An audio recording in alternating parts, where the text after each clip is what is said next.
এলাকায় উন্নয়ন হয়নি কথা দিয়ে রাখতে না পারায় পথ ছাড়লেন তৃণমূল নেতা। মাদারিহাট বিধানসভা উপনির্বাচনে দেওয়া প্রতিশ্রুতি বাস্তবায়িত না হওয়ায় দলীয় পদ থেকে সরে দাঁড়ালেন বানারহাট ব্লক তৃণমূল কংগ্রেসের সম্পাদক দেবার্ঘ চৌধুরী।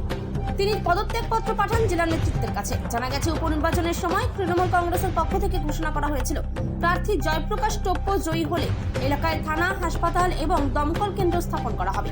কিন্তু 1 বছর পেরিয়ে গেলেও সেই প্রতিশ্রুতির কোনোটিই পূরণ হয়নি বলে ক্ষোভ প্রকাশ করেছেন দেবার্ঘ চৌধুরী। নির্বাচনের সময় উন্নয়নের বার্তা নিয়ে প্রচারে নেমেছিলেন তিনি।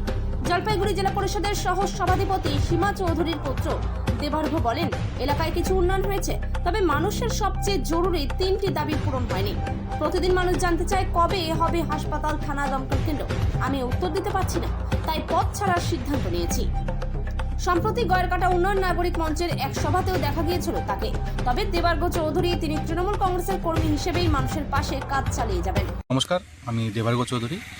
সম্প্রতি আমাদের বানারহাট ব্লক জলপাইগুড়ি জেলার ব্লক কমিটি ঘোষণা তৃণমূল কংগ্রেসের পক্ষ থেকে, সেখানে আমাকে সম্পাদক হিসাবে মনোনীত করেছে পুনরায়। আমি তার জন্য কৃতজ্ঞ বোধ জানাই আমাদের জেলা সভাপতি এবং ব্লক সভাপতিকে। কিন্তু আমি দুঃখের সাথে জানাচ্ছি যে আমি এই পদে আর আসীন থাকতে চাইছি না।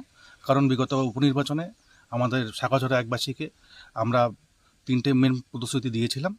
যেমন আমাদের দমকল কেন্দ্র স্থাপন, আমাদের 2টি থানার আন্ডারে পরে আমরা জিপিকে একটা থানার আন্ডারে নিয়ে আসা এবং থানা স্থাপন করা, এবং আমাদের যে আংরাবাসাতে শাখাঝোড়া পিএইচসিটা আছে সেটার আপগ্রেডেশন। এই মূলত 3 দাবির জানানোর ফলে আমাদের প্রচুর যারা নন পলিটিক্যাল লোক এবং আমাদের আপামর জনসাধারণ আমাদের সাথ দিয়েছেন। আমরা বিপুল ভোটে জয়ী হয়েছি। এখন আমাদের সময়টা খুব কম। আমরা মাত্র 1 বছর হয়েছে এখানে আমরা প্রথমবার এমএলএ জিততে পেরেছি। তার আগে বিজেপি ছিল, সিপিএম ছিল। তার আজ পর্যন্ত আমার গয়কাটার কথা ভাবেও নি, আর কিছু করেও নি। আর কোনোদিন কোনো প্রতিশ্রুতি তো দেয়নি, কিন্তু তৃণমূল দিয়েছে, আমাদের কথা ভেবেছে বলেই আমরা দিয়েছিলাম। তো সীমিত সময়ের মধ্যে আমাদের বিধায়ক যথেষ্টভাবে চেষ্টা করছেন, আর আমাদের জেলা সভাপতিও যথেষ্টভাবে সবাই যেখানে যেখানে চিঠি করা হচ্ছে, আমাদের অঞ্চল সভাপতি আছে, আমাদের প্রধান উপপ্রধান, সব জায়গায় তারা চিঠি করছেন।